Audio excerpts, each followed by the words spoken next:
हे काळ्या पावट्याची डाळ आहे, मी शिजवून घेतले गावाकडल्या काळा पावटा.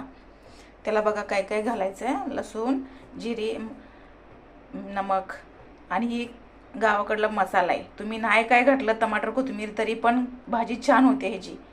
नुसत्या ह्या मसाल्यावर एवढं टेस्टी मसाला आहे हो. टमाटर एवढं सगळं घालून घ्यायचं. हे बघा कसं लाल झालं या कालवण. आणि तुम्ही नाही काय घातलं, नुसती चटणी आणि नमक घातलं तरी पण ह्याला टेस्ट येते काळ्या पावट्याच्या आमटीला.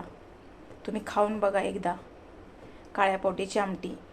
आणि हो मसाला गावाकडला एवढा छान आहे की तुम्ही टमाटर नाही, कोथिंबीर आणि लसूण जरी नाही घातला तरी पण नुसत्या मसाल्यावर एवढं छान कालवण लागते की बघा काळ्या पावट्याची आमटी. हे बघा कशी आमटीला उकळी आली काळ्या पावट्याच्या. आता गणूला मी खायला देते. बघा गणेशला, ओंकारला आता मी देते खायला. तुम्ही पण या खायला. बाय.